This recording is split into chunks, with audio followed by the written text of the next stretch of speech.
Hey guys, here's another day of our show, Factual Actual, and glad to see Tonio back in the house with us. I look for some great discussion today. Uh, my son, Dwayne Jr., How y'all has some doing? documents for us to look over and to discuss. And I'm just glad to be a part of this program. I'm glad you guys invited me, you, Tonio, and Chris. Christopher. Yeah, so man, Well, his graphics stay on the scene though. You know what I'm saying? Whether he here or not, I want to tell you, them graphics stay up there though. You know what I'm saying? Yeah. Anything you see that's factual actual, that's Christopher. You know what I'm saying? Nobody else. But yeah, we're gonna get him back in here. How you doing, Tony? I'm doing good. How about y'all? I'm blessed, brother. If I was any more blessed, I wouldn't know what to do with myself. I feel Yeah, same. Yeah, I you like know. that. Well, So I see that we have a document that we're going to talk about. We're going to come back to this whole vaccine discussion again. So I understand that you have some documents about the vaccine, and that would be good to go ahead and jump into that. Uh, and we so will you go ahead and give us your take on it. Actually I can read it now, so that's great. So what I put up on the screen first, y'all see something on your screen first of all before I get into something. I see it, but I can't You read see, it. but yeah, you can see it pops. So let's go with it then. Yeah. You So read what it. this so yeah, I'm gonna do the narration on it. I pulled up the document. So what I found was an internal document that wasn't supposed to be released, and I have it highlighted in green.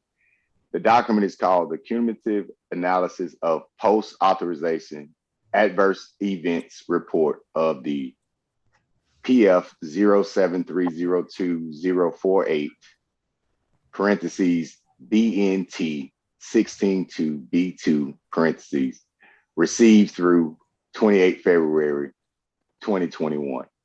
Okay, so this is the noted side effects or adverse events that occurred after people received their vaccines during the time of December 1 through February 21. So 3 months. It says at the bottom of the page that that basically this information is confidential and it wasn't supposed to leave the house. But thankfully, we have a whistleblower out there that released this information that we're able to see that. I just wanted to give you the heading of the document so you know that where this information is coming from. So I want to jump right into this real quick. And basically, it's going to be a list of all the abbreviations that they use in the documentation to, try to change it over. So let's just get into the meat of this thing here, and we're gonna go here. So what it says in red for me is, due to the large number of spontaneous adverse events reported received from the product, the MAH had prioritized the processing of serious cases in order to meet expedited regulatory reporting timelines and ensure these reports are available for signal detection and evaluation activity. So I had to say that because they had record numbers of adverse effects happening in here that they had to change their timelines and how they did things because they were receiving so many adverse effects from this the jab, as they say. You know what I'm saying? So then we're gonna go right into here. All right. So this is a list of the adverse effects. And it says right here all that red is adverse side effects. Everything you see in red is adverse side effects. And what I did was, so this is just one page, first of all, ladies and gentlemen, there's just one page of it. And what I'm doing is I put in yellow a few of them that I just want to throw out there because it seemed like, is this really worth the risk for you to get asymptomatic COVID-19? That's literally one of the side effects of the jab is asymptomatic COVID-19. What about autoimmune thyroid disorder? That don't sound right. How about high blood pressure decrease? Blood pressure diastolic decrease, blood pressure systolic decrease. So, you know, that's just, I picked what, 4 out of a list of about 50 or 60, you know what I'm saying? But I do want to go into another page of it right here.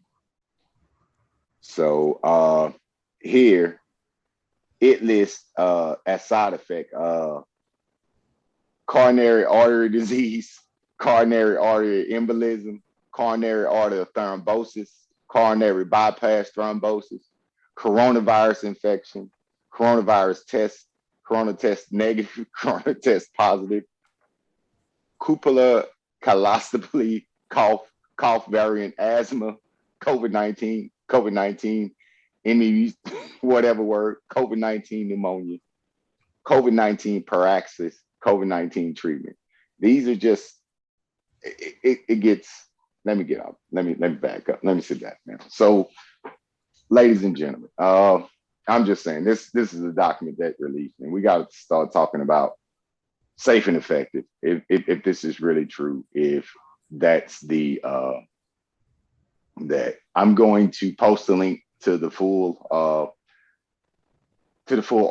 I'm gonna make sure that that's on there so you can see all 38 pages for yourself. There's a lot more information in there. I just don't, you know, I don't want to clog the cast with us just sitting up there reading it, but I will have it available for you to go see it for yourself if it's still there. If not, I can send you the PDF. I downloaded it instantly because it was just amazing that there was, I mean, they had an A to Z and it went through stacks and stacks and stacks of it. And some of them were half, some not half, because it was so many, you can't say half, but you had a last section of them that was just telling you that you was gonna get COVID-19. That don't sound logical, you know what I'm saying? One of them is acute respiratory syndrome. That's what you say COVID-19 is. These are the things that I don't want to get from getting a vaccine. So, but I have a 99.6% chance of survival just with natural immunity. I mean, y'all takes on it. I would love to hear y'all views and what y'all think about this. You know what I'm saying? I'm just trying to come in from a logical perspective. I'm not saying one way or another. I'm just looking at the information that I'm giving. I would want to take the least resistant path personally. So if my natural immunity will allow me to get sick for, I don't know, a week or so, and then I'm good. But with this thing that they're pushing, there's just a slew of side effects from it that I don't want. It should be people's choice. It should be people's choice. I agree. I agree. Pops, Baba, what's your take on, you know? I'm going to tell you right now, and I made this quite clear from the beginning. I'm not an anti-vaxxer. And just because I'm unsure, that doesn't mean that I'm totally against it. And the jury, for the most part, is still out. But if you know, everybody's different, and we make it quite sure on this broadcast that there may be a better way. But I don't want I don't want to come off as very arrogant, as if I know every single way, because I don't. But you know, for every article that you can show, like the one that you have, you can probably show something that someone says is good. So, you know. So that's my hold on. I mean, because I don't necessarily want to go down that road with you, and we go there. What I want to say about this is that informed consent. If this is what it is, it should be known to you so that you can make the choice if this is right for you or not, is where I'm coming from. I'm not an anti-vaxxer. I can't even count the amount of vaccines that I've probably taken. I don't take vaccines anymore because my life has changed and I've found a better way. You know what I mean? So Exactly. that's not me, but that doesn't mean that I'm against vaccines. Exactly. What I'm saying is I am all for informed consent. And what I am trying to do is add some information to this before you make that decision. I want you to be aware that these things are possible if you do this. If you still choose to do it, that is your prerogative. I understand. There is a greater risk that you see other than these things, and you want to go this route. And I understand that. So I am not against anybody. I'm not, hey, if you feel like it's right for you, that's what you should do. I just think that you should have the information there for you to make that decision. You want it actually factual. I think from the beginning of our platform, the beginning of Factual Actual, the gathering, the meeting, this has been a theme. But for those of you that are just now seeing this discussion, I think my son put it just how we feel. We're saying, here's information. Now, you can do with it what you want, but here's information. At least you make your own decision. And I think that's what this broadcast is all about. The part of these things that you don't hear publicly, we come across this information all the time. And we would like to throw that in the mix when making a decision. And we all, the whole crew, we all believe that it's choice. You should have the right to choose what you do. So yeah. I wasn't trying to, I'm just saying this is just how we've handled it from the time that we started this thing. You know, a little representation. Go check out Fear. False evidence appearing real. We don't buy into the falsehood. We want you to have what we have, the closest to the truth that we can possibly obtain, and we go from there.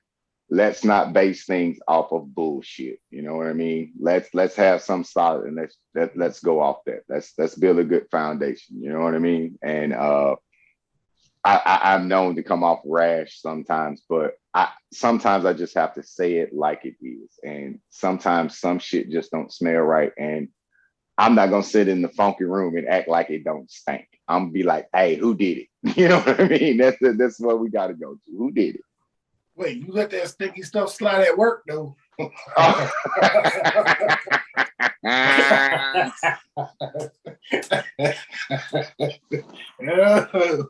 Wow. Oh.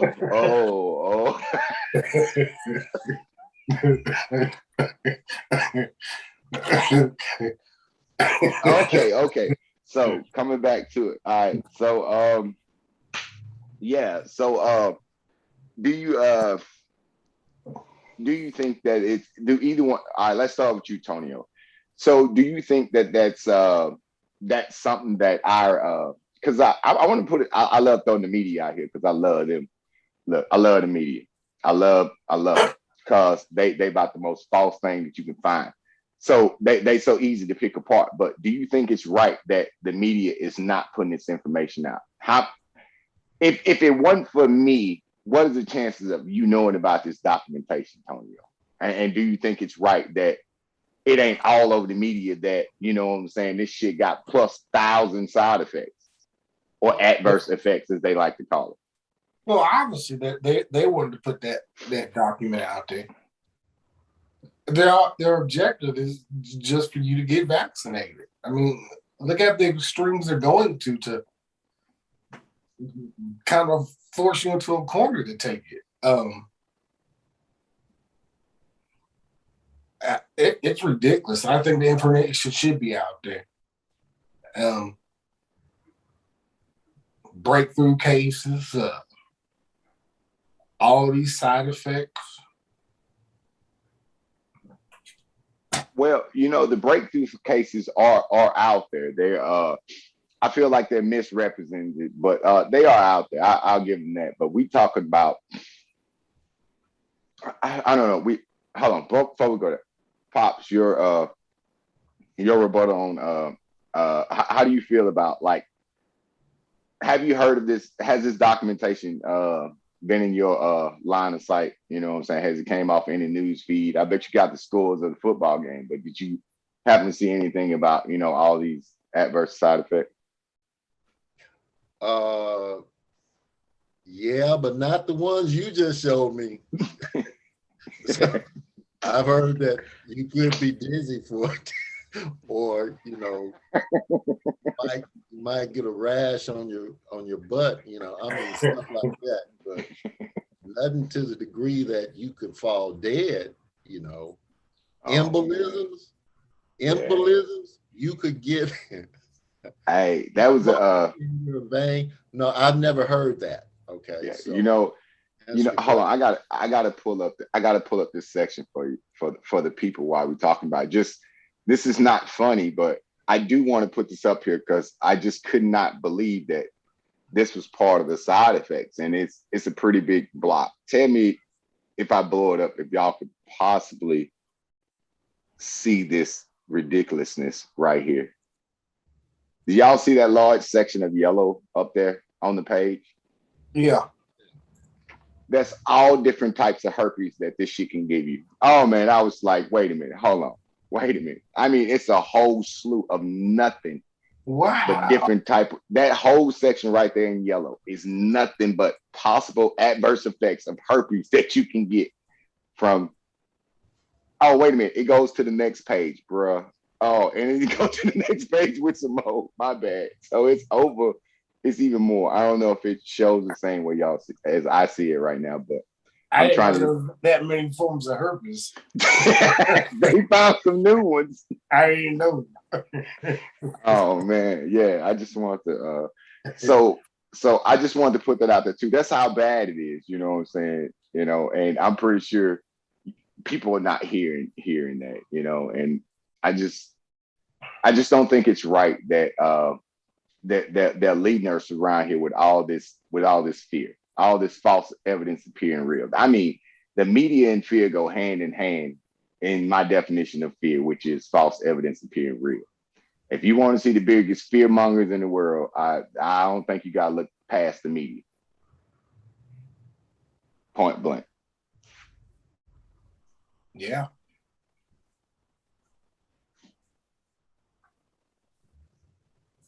Pop. Is there somebody worse than media? Could you pick somebody that's a more plight than media? I've learned to distrust the media quite a bit. And I'm not talking about that what we have today that's controlled by a handful of people. Not just that.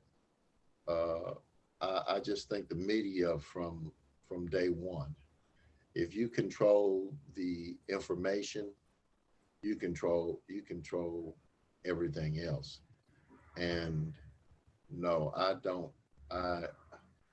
If I hear a media report, then I'm looking for some evidence to support what they're saying. And I've seen too many times where there was no evidence. It was geared a certain way to get the desired effect. I'll give you one right now, and I don't want to, but you know, I'm going to talk about my life experiences, you know, because that's the only thing that I'm an expert of. But so many of our young men are incarcerated right now because there was a media blitz of a certain concept that resulted in young Black men going to jail for extended periods of time, all because the nation became afraid. And what I'm talking about is when the Nixon administration began to criminalize Black people on the cusp of our civil rights movement. And the thing about civil rights, it was working for not just the very pigmented people, but for other minorities in our country at the time that were contributing to the well-being of this country. Well, I think to slow that down or to head it off, here comes this criminalizing of Black people as a result of the demonstrations. And they would pick one scene of maybe a demonstration did some looting and stuff. And that image just replayed, when the majority of the demonstrations were very peaceful. And the administration was able to criminalize minorities, especially Black men. And this got, through the efforts of pushing this through, keeping it in the media, blasting it throughout the country, you know, it got to the place where unpigmented people or non-pigmented people were afraid of pigmented people because they thought we were all criminals. And then that slowed down all of the civil rights movement because they started putting those people in jail. And then it got to the point where during the 90s, 80s and 90s, they invented this word, a super predator. Ah, yes. And they blasted and they showed, you know, there were 100 different media outlets, programs rather, that this word super predator was blasted into the country. So not only were we criminals, but our young teenagers became super predators. It got to the point we were afraid of ourselves. We've lived in these communities our whole lives, and we began to get afraid of our own people. And now all these there are people going to jail for 35 years for having a joint in their pocket. You know, this is just crazy. But the media was used in the form as propaganda to keep this nation further divided, especially as it related to Black and brown people. So now,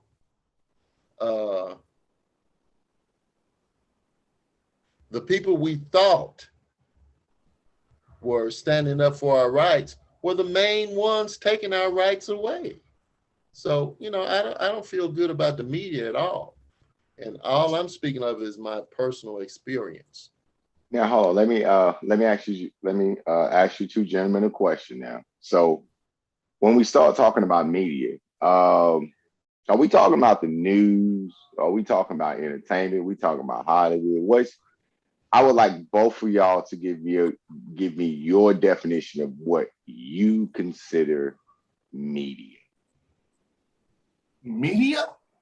Yeah, what is media to you? Is media just the news, or what do you feel media consists of? Because when I got an idea, I'm gonna come last of what my idea of what media is, but I want to get y'all take on media, because we all know media is not just the news. You know what I'm saying?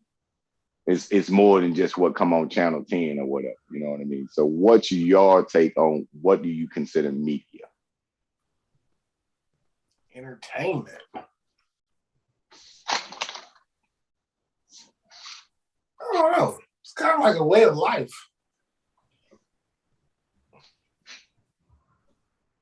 Which is sad to say that people are living their life through social media. Well, I think I'm speaking of as it is relative to the discourse I just gave that had to do with news, advertising, any of those things that were broadcast, whether it was on television, radio, whether it was in a magazine, whether it was in a newspaper, anything that was put out for mass for the nation as a whole or the world, information that we got from any of those sources other than me sitting down and talking to you and you on this broadcast. Yeah.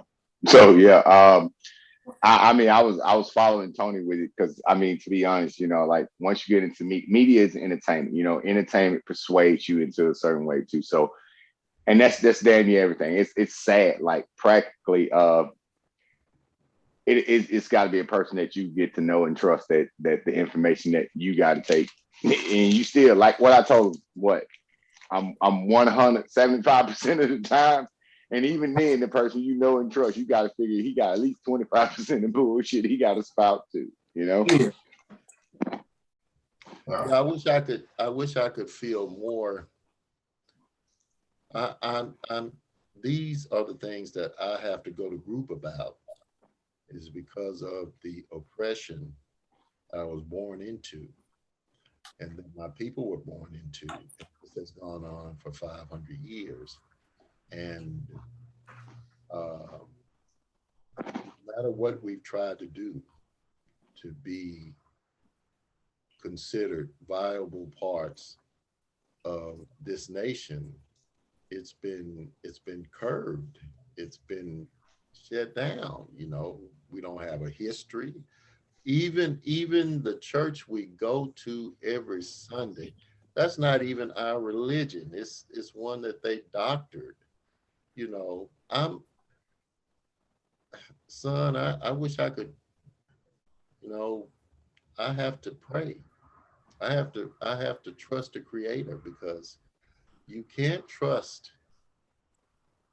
hardly anything that you see through your televisions, on your radio, in advertisement, magazines, newspapers, city council meetings. Hell, man, you know, where Say it. Why, you know, and I'm long past the whole race issue, son. It's deeper than that. And it has to do with those people who have and those people who have not. And I don't even feel racism. I'm sorry to interrupt, but I don't even feel racism is an issue, to be honest with you. Have and have not. I'm gonna have to agree with Bob on that, dude. That's the have and the have not. I can relate. I'm with you. And the people that are most deceived are the people, the have-nots, that the haves have lied to them and said that they could have. And they spend the rest of their lives trying to have something that they're not going to give them, never going to have. I saw a show. I don't know if any of you guys saw the movie Alita. Do you remember Alita, the battle angel? Yeah. You know, I'm into shit like that. I ain't never heard of it. Do you remember what the doctor told? He said, anybody that's born down here cannot get up here. And though they tell you you can, there's just no way. To be up there, you have to be born up there. And if you go up there, the brother opened up the box and said, yeah, this is how you go up there. shoulder, eyes, the brain, the heart. And let me say something. To think that you will ever be, I mean, as a people, as a group, to think that you'll ever have, I'm sorry, you're going to work your whole life trying to have. You get things to placate you, to give you a sense that you have arrived, but you're not there, and you're never going to get up there. And the ones that are there, that percentage of people that supposedly get there, it's not fair because it's so small compared to those of us that never get there. Well, sometimes, it's not always the case, because I want to say this. I'm one of them people where, to be honest, I don't want it, and I don't want to be there. I don't think that life is all glimmer and glance as they make it out to be. I think it's much more hellish and foul than you would ever want to partake in. We always say that, man, if I had all this money, I'd be the happiest person in the world. Well, it's funny. The people that got all that money and got that shit, they ain't never happy, are they? Except when they go out there pretending on the red carpet. You know what I mean? Giving us that false shit, wearing rented jewelry and all this other crazy shit, thinking that's the way to be. That, to be honest, I see through all that. So I don't even want that. I mean, I think that's ridiculous. I think it's absurd to even to strive to get there, in my opinion, because, well, from what I've learned, that's definitely not somewhere I would even want to be. I don't think any of them people have. I think what we're all talking about, and that is to be there in here. And we want to help people to be there in here. Because if you are there here, it doesn't matter where you're standing, because it has nothing to do with geography and social geography. If you can feel wealthy in here, then it's going to permeate through your life. And I can't say that I don't want this, that, or the other. I don't know. What I want is, when I wake up in the morning, I want to be at peace and to be thankful. And that's what I strive for. And you're not going to find that with things. It doesn't come that way. Things just, they just placate you and keep you going further and further, and you think you're someplace. But I'm going to say this. If you miss a week's work, how will that affect the whole economy of your family? Or if you lose your job for 30 days, where would your family be? I have to ask this question. If you are living from paycheck to paycheck, then you're a have-not. You should be able to work and find fulfillment in your work because you want to work, not necessarily because you have to. And the only place you find that is within yourself. And what we talked about last broadcast, and that is, you have to become spiritually wealthy. And when you become spiritually wealthy, then you will find you have more than what you ever knew you had. And that's just my take on it. I think the route to well-being and wealth is a spiritual approach, but that's my experience. Yeah.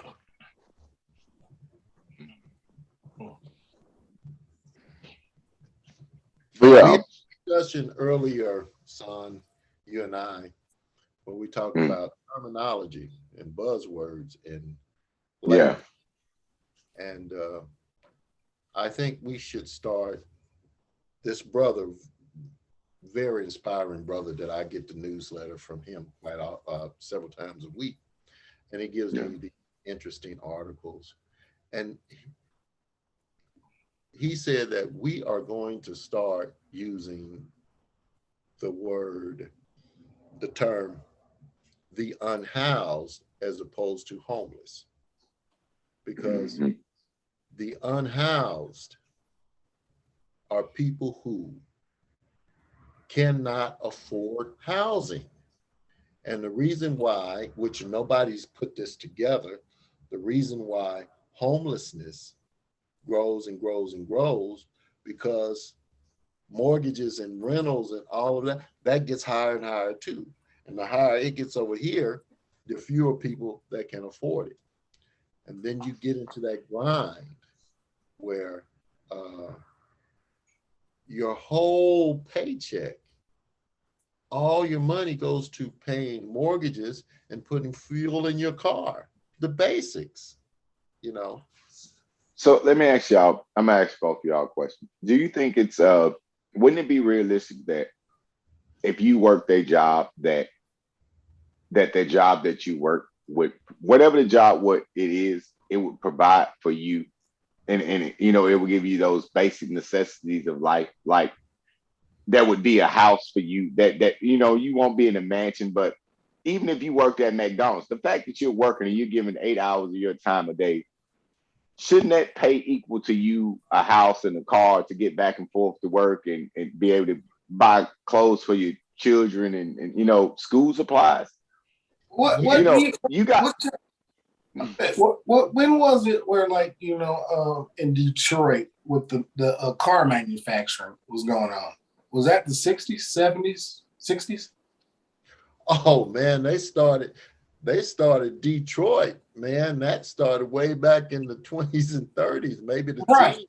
And I know black families back then had a house, you know, when they were working for the factories, they had houses and cars, and they were doing well off. So you figured back then with what they were making, this is one income households, and they were affording houses and cars and stuff like that. The problem now is, I don't know what you want to call it, is it inflation or whatever, but our pay does not match the prices of the merchandise. Living. The cost exactly. of living. So I agree. I think one income, I do think one income should be able to support a family, but the way things are, it doesn't work out that way. No, and I'm glad you brought that up, young man, because you made an interesting point. When Roosevelt came to office, I'm talking about Franklin, during the Depression, his social programs that he was able to get implemented in our country, it created something we never had before in this country, and that was a middle class. And a middle class of people. A husband went to work, his wife stayed home, she could hire a maid, and they could live on one salary. Now. And take vacations too, I bet, back then. And take vacations. Yep. And own a car. But here's the thing. Black people have never been able to live on one salary. So even though the middle class was created, what that did is two people in a black family working was able to have more. What we have now, very few one salary homes and are comfortable. And yet, the amount of wealth that the top 1% has, they have never had that in the history of mankind. In fact, they think the accumulation of wealth that the top 1% has now is even greater than what Musa Mansa had in the Mali kingdom, where they had all the gold. You know, Musa Mansa had so much gold that it dropped the price of gold. It was just so much and in abundance. Look, I think while we're here debating race, which we need to, while we're here opposing freedom and liberty and all of that stuff, which we should do, we're divided from what's really going on, and that is the rich are richer and the poor and poor. There are those that have, and there are those that have not. And believe me, there is no such thing as middle ground. That's what we fighting at. The middle ground is what the illusion of a middle class exists. Yeah. But most of us, we are just trying to live day to day. Day to day, pretty much. Yeah. The number of people that are able to save money, man, that's I think that's few. That's few. Yeah, I think There's that's so few. much to live that you cannot save. You mentioned earlier about the person, like, I think you said something like, could you go a week or go a month without pay? And most people couldn't. It'll ruin their family. It'll ruin their whole lifestyle. Yeah, definitely. Definitely. Well, now, I mean, it's that's when you get into that God complex, man. I was talking to one of our coworkers about it, and I said, you got to understand that these elitists, these people that's in charge, that's making a rule, they believe in God. Okay, gold, oil, and drugs. You know what I mean? So if you ain't talking about their God, they don't give them. You know what I mean? That's what they at. All right. They're in the holy faith of God, okay? And if you ain't coming with their godly word, get the out of here with that movie. Get that, they don't care. Okay, that's what it is, you know? I've heard my whole life that we should live by the golden rule, and that is the man with the gold makes the rules. So I've grown up with that my whole life. I just want to say this. If you cannot find freedom within yourself, then you're never going to find it out there. It doesn't matter how much you have. It's not going to bring about well-being. Spiritual well-being leads to other well-being. And that's just like a healthy mind. Then it starts wanting to have a healthy body. And when you have a healthy mind and a healthy body, you're a righteous soul. And I stand on that. I like how you bring it back there. It's a better way. A better way. You always come back to a better way, no matter how foul I make this world seem out. You know, no matter how, you always have a better way. I'm so thankful for you. You know, because I don't know. I know the foul stuff. You know, like what do we say, Bobby? You know what I'm saying? I don't know what I'm gonna do. All I know is what I'm not gonna do. And that's still some goddamn corn. That's it. That's all I know is I'm not gonna steal the corn. Everything else. Hey, if you don't have integrity, you don't have anything, because this boils down to this life will strip you down to strip everything out of you, where the only thing you have left is your integrity. Yeah. If you stand for nothing, you'll fall for everything. Anything. Yeah. I think it's anything. Yeah. Well, I'm with Dr. Naeem Akbar, and he said it. We need to change the paradigm. Poor people need a better paradigm, because the paradigm that we're working under, it doesn't work for us, and it wasn't designed to work for us. So I am promoting that people get in touch with their creator. I am promoting that you get into what is perfect, and that's your creator. And if you listen to him, he will guide you, and he will take you to a place of blessing. He'll take you to a place of peace. He'll take you to a place of plenty. And there are so many forces and factors out there that are trying to take those very things away from you. And, you know, he can give them to you no matter how they try to take them away. One of the prophets said, in the presence of my enemies, you prepare a table for me, a metaphor for having plenty. He said, you wash my head with oil, you know, you perfume me up. And when it comes to my possession, my cup is running over. This is what the Creator will do for you. And this is pre modern history. This prophet of ours wrote that. And you know, if you want me to show you scripturally how he was one of our prophets, I'll be glad to do that to anybody listening, because this prophet was pretty awesome.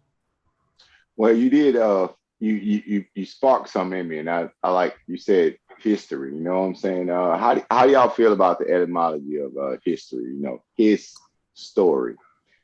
You know what I mean? That's I think I said it a little while back, but I'll say it again, man. With all the bullshit in the world, what's real? It is in fact, you would not believe how much bullshit is out there and that you wade through in a day, and you think it's real, and you think you in water or on the beach or some damn well with it, and it is shit, and it's funky as hell, and you don't even know it is. Like I said, I was one of them unfortunate children. I was probably 16, 17 before I came to the realization that that was impossible, that Christopher Columbus could have discovered fucking America. You know what I mean? I was well indoctrinated, you know. I didn't. You and everybody else. You know, yeah, it took me quite a bit to come out of this. I mean, it was so blatant, but you know, I don't know. And it took somebody else just like, bro, how you discover some shit where somebody already at, you know? And it's really that easy, you know, even that complicated. Like, and I'm like, wait, I bought this for 17 years, 16, 17 years. How? So yeah, you know, and blatant, just you know. So and then you start to realize that, well, I'm gonna say I've started to realize that they put blatant ass lies in front of your face all day. And if you ever just like go do the research, you'll be fucking amazed at how much bullshit it really is. You know what I'm saying? You know, I read more now. Surface. It's at the surface a lot of times. A lot of times it's at the surface. So they like you got to research for days. You know, 5-10 minutes in, you find the BS. Yeah. All you gotta do is start. You told me about the sugar-free products, and then you took me to the product, and I don't remember the actual ingredient. And then we checked it out, and it ended up being some synthetic sugar. Yeah, aspartame. That was okay. Yeah. So it's still sugar and sugar-free stuff. So the bamboozlement is just is unheard of. It's above your head. Take you back before that. Yeah. Who said that you had to drink sweetened beverages? Where did that come from? When did your beverages have to become sweet? Right. When they started making a whole lot of sugar and they needed to sell it. Yeah. When they had too many damn hogs and they need to slang bacon. When they had, you know, when they had meal too much corn, they need some grits. Yeah. You know, hey, speaking of, I'm glad. So my man Tonio, I'm glad you said that. It brought it up. So my man Tonio sent me a video this morning, you know, like probably about 4-5 o'clock in the morning, about this doctor talking about if you want to be healthy, you should do the complete opposite of everything you heard, you know. But in that, one of the things he said was the great myth was eating 3 meals a day. And he said, especially breakfast. One of the things you shouldn't do is eat damn breakfast. That's probably the worst. And that is something they push. What I know, me and you talked about this, Barbara, and we thought, you know, that first meal of the day is the most important meal of the day. We grew And that's up the worst damn. indoctrinated in. You got to get Yeah, that the first meal of the day, and it's the worst damn thing for you. I mean, it is. And when the doctor explained it, it made perfect sense because he started talking about the production of insulin. Yeah, and you having this insulin sitting on your body all day, and it made perfect logical sense that you probably shouldn't put this heavy ass meal on yourself at the beginning of the day. Yeah. So, man, yeah. Since you brought that up, I wanted to ask you about that too. Okay. I go in for my checkups and everything regularly now that I have insurance. Okay. And one of the things they check for is diabetes. Well, I don't have diabetes. Okay. But as you guys know, I started about 6 months ago. I started the paleo diet. Okay. Okay. And I eliminated so many of the processed foods out of my diet. And I'm going to have to say I felt better. Okay. Now, I'm not advocating a paleo diet for anybody but me. Okay. I just want to put that disclaimer in there. But this happened to me, and I wanted to ask you about that, son. I haven't eaten rice, I know, in 6 months. Okay. Mm-hmm. And I used to love rice. If you're from Louisiana, you love rice, probably. Mm-hmm. So it's not a meal without some rice, you know. Mm-hmm. Okay, I haven't eaten like since I started paleo, but my mother-in-law makes the best dirty Creole dirty rice. Don't even start with that. And she's cooked it several times, and I made the sacrifice and just not eating it. Even I went through the holiday, Thanksgiving, I did not eat that dirty rice, and that stuff was smelling and looking good.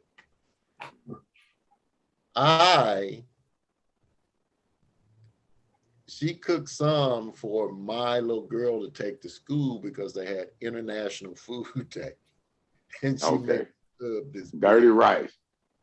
And the way they put the dirty rice is in a corner on the table where few people saw it. Uh-huh. So when the get together was over, we went home, man. I took home this much dirty rice. Uh-huh. I'm with you. I backslide, boy. I ate 3. Oh, pop. The whole damn thing, right? Well, if I'm gonna start, I'm gonna go all the way. And my mother-in-law said, y'all bring the rest of that home. I said, I don't think so. till I got the last grain. This container ain't coming back to your house. Hey, look, Pop. Before we go off, the reason I told that story is after I ate that, son, man, it felt like I had drunk a 6-pack. Eating rice. Tell me what took place. Well, the rice, it's the carbs. You know, the carbs create sugar, man. You got that fucking high of that all them carbs in your body that you ain't been having. You had a fucking sugar crash, dude. I got to. Back when I used to drink, man, I feel like I had drunk a 6. Yeah. And you figured after 6 months, your body was detoxed. Ooh, yeah. You had a mean sugar rush. You drank your coffee black too, so you don't get that much. You know, sugar is like crack, dude. Well, not crack. It's like cocaine. It's similar to cocaine, but it's got a very great addiction. So it's the worst drug in the world. Yeah, so you don't realize that anytime you're ingesting carbs, it may say carb on the box, but it metabolizes into sugar in your body. Thank you. You answered that question for me because I just said, man, that's what it is, man. But let me tell you something. Let me tell you this. That dirty rice was worth it, though. Hey, look, let me tell you something. Hey, look, this is the thing, right? You start getting to talking about damn rice and how much you love rice and shit. I know Tony over there laughing his ass off. I probably eat rice 5-6 times goddamn week, man. Rice every day. I know for sure, at least I'm gonna say 3 to 4 times a week that I know for sure. The only thing I can do is co-sign, like, yeah, I like me some rice. Yeah, I'm from Louisiana. The two things I can say for sure. I'm from Louisiana. I like me some rice. Yeah. When you buy rice by the 10-pound bag, you eat a lot of rice, man. Yeah. And that's how we buy 10-pound bag, man. 10 pounds. Look, this is crazy. Like, let's go back like to 2020 or whatever. Whenever they had this scare, right, with the toilet paper, these fools out here running by toilet paper and shit. Everybody want toilet paper and shit, right? Tell me why I'm in the motherfucking aisle buying 20-pound bags of rice and shit. Like, man, shit.